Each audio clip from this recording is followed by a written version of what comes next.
Hello students, आज हम करेंगे converse of BPT, basic proportionality theorem का कन्वर्स, या कहे थेल्स थ्योरम का कन्वर्स। कन्वर्स मीन्स उसका बिल्कुल अपोजिट है। स्टेटमेंट है if a line divides any two sides of a triangle in the same ratio then the line must be parallel to the third side. If a line divides any two sides in the same ratio, अगर एक line किसी triangle की दो sides को same ratio में divide करे, यानी AD/DB equal to AE/EC, ये हमें दिया गया है, गिवन है हमारे पास। प्रूव करना है हमें कि line must be parallel to third side. ये जो लाइन है वो थर्ड साइड के पैरेलल होगी। अब ध्यान करो, जो थेल्स थ्योरम की थी वो बिल्कुल इसका उलट थी। उसमें जो गिवन था वो इसमें प्रूव करना है, और जो उसमें प्रूव करना था वो इसमें गिवन है। उसमें था कि लाइन पैरेलल है, प्रूव करना था AD/DB इक्वल टू AE/EC। इसमें हमें दिया गया है AD/DB इक्वल टू AE/EC, और प्रूव करना है कि लाइन DE पैरेलल है BC के। अब इसमें हम कंस्ट्रक्शन क्या करेंगे। मान लो DE पैरेलल नहीं है, इसका कोई डायरेक्ट मेथड नहीं है, हम इनडायरेक्ट मेथड से इसको सोल्व करेंगे। हमने मान लिया कि DE जो है BC के पैरेलल है, ये प्रूव करना है। हम मानते हैं कि पैरेलल नहीं है, पैरेलल नहीं के लिए हम क्रॉस कर देते हैं, let DE not parallel BC। तब कोई ना कोई तो लाइन होगी जो इसके पैरेलल होगी। मान लो यहां कोई हम एक लाइन लेते हैं, यहां कोई पॉइंट है, इस पॉइंट से बहुत सी लाइनें जाएंगी, तो इन सारी लाइंस में कोई एक लाइन जरूर होगी जो इसके पैरेलल होगी।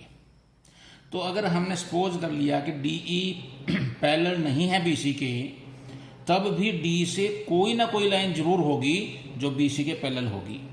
मानते हैं हम उसको कि let DF parallel BC। DE BC के पैरेलल नहीं है, तो हमने सपोज कर लिया कि DF पैरेलल है BC के। ये DF हमने ले लिया। अब अगर DF पैरेलल है BC के, अब हम BPT थ्योरम लगाते हैं, थेल्स थ्योरम। अब हम प्रूफ करते हैं।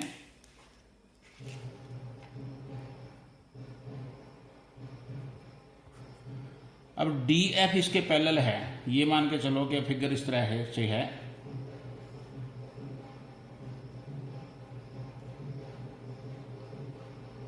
मान लो E है नहीं एक मिनट के लिए। अब इसमें थेल्स थ्योरम लगाओ। अगर DF BC के पैरेलल है तो क्या बनेगा, AD/DB इक्वल टू AF/FC। तो सिंस DF पैरेलल BC, क्यों पैरेलल है, कंस्ट्रक्शन में हमने मानना है, बाय कंस्ट्रक्शन लिख सकते हैं हम यहां। तो हमारे पास आ गया AD/DB इक्वल टू AF/FC। ये आ गई इक्वेशन नंबर 1। लेकिन हमें यहां लिख सकते हैं हम by BPT, basic proportionality theorem का यूज किया है हमने।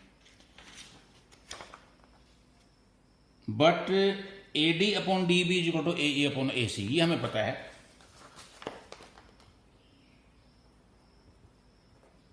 AD/DB is equal to AE/EC। ये इक्वेशन नंबर 2 हो गई, गिवन है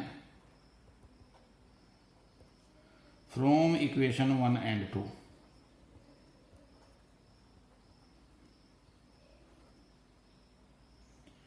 दोनों की लेफ्ट साइड सेम है, AD/DB राइट साइड सेम हो जाएगी, AF/FC इक्वल AE/EC। अब अभी तो कुछ आया नहीं इसमें। अब अगर गौर करें हम, AF और FC इनको ऐड करें, AF में FC ऐड करेंगे तो AC आ जाएगा। AE और EC, AE में EC ऐड करेंगे तब भी AC आ जाएगा।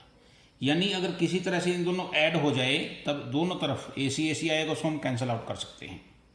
अब ऐड कैसे कर सकते हैं दोनों को, कभी भी हमें न्यूमरेटर और डिनोमिनेटर को ऐड करना हो, अंश और हर को ऐड करना हो, तो हम 1 ऐड कर सकते हैं। 1 ऐड करने से न्यूमरेटर और डिनोमिनेटर को ऐड किया जा सकता है। अब 1 कोई एक तरफ तो ऐड करेंगे नहीं, हम बोथ साइड्स में ऐड करेंगे। Adding 1 to both sides, AF upon FC plus 1, AE upon EC plus 1। FC LCM आ गया तो AF प्लस FC आ जाएगा, EC आएगा, यहाँ AE प्लस EC आ जाएगा। अब AF प्लस FC इसको हम AC लिखेंगे और AE प्लस EC ये भी AC है। इससे हुआ क्या, AC कैंसिल हो गया, तो हमारे पास क्या आ गया, FC is equal to EC।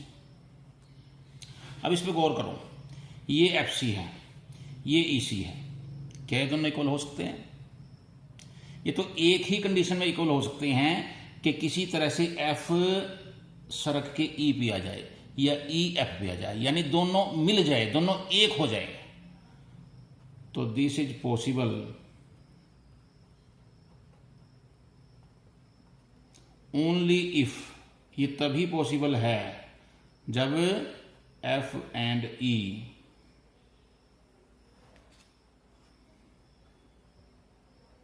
Coincide means एक दूसरे पे आ जाना दोनों का।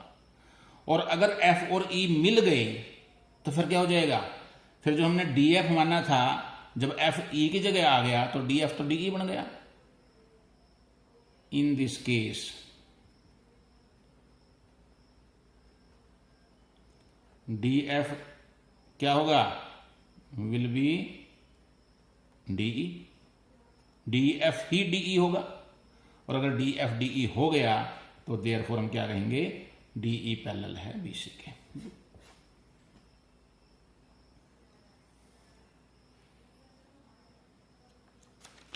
आई थिंक आपको समझ में आ गई होगी, तो इसको एक बार ध्यान से दोबारा कर लेना है। एक बार रिपीट करा देता हूं मैं थोड़ा सा। If a line divides two sides in the same ratio, किसी ट्रायंगल में एक लाइन बाकी दो साइड्स को सेम रेशो में डिवाइड करती है, यानी AD upon DB is equal to AE upon EC। Prove करना है कि line must be parallel to third side, यानी DE पैरेलल होगा BC के। अब मान लिया हमने कि DE पैरेलल नहीं है BC के, तो कोई ना कोई लाइन जरूर होगी जो इसके पैरेलल होगी, वो लाइन हमने DF मान ली। तो अगर DF BC के पैरेलल है तो हम थेल्स थ्योरम लगाएंगे, AD upon DB is equal to AF upon FC। Construct इससे थेल्स थ्योरम से आ गया। लेकिन हमें पता है पहले ही AD upon DB is equal to AE upon EC, ये गिवन में है। दोनों इक्वेशन को कंपेयर करेंगे, लेफ्ट साइड सेम है, राइट साइड सेम हो जाएगी। अब इसके बाद हम दोनों तरफ ऐड करेंगे 1। क्यों करेंगे, ताकि FC और AF ऐड हो सके, EC और AE ऐड हो सके। ऐड होने से फायदा क्या होगा, दोनों जगह AC आ जाएगा, AC को हम कैंसिल कर सकते हैं। तो बोथ साइड्स में 1 ऐड किया, AC कैंसिल हो गया, FC और EC इक्वल हो गया।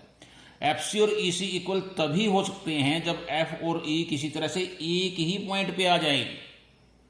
This is possible only if F and E coincide. और अगर ये एक ही पॉइंट पे आ गए तो इसका मतलब DF ही क्या हो जाएगा, DE हो जाएगा। तो therefore DE parallel BC। Okay, एक बार फिर रिक्वेस्ट करता हूं, चैनल सब्सक्राइब नहीं किया तो चैनल को जरूर सब्सक्राइब करें। Thank you.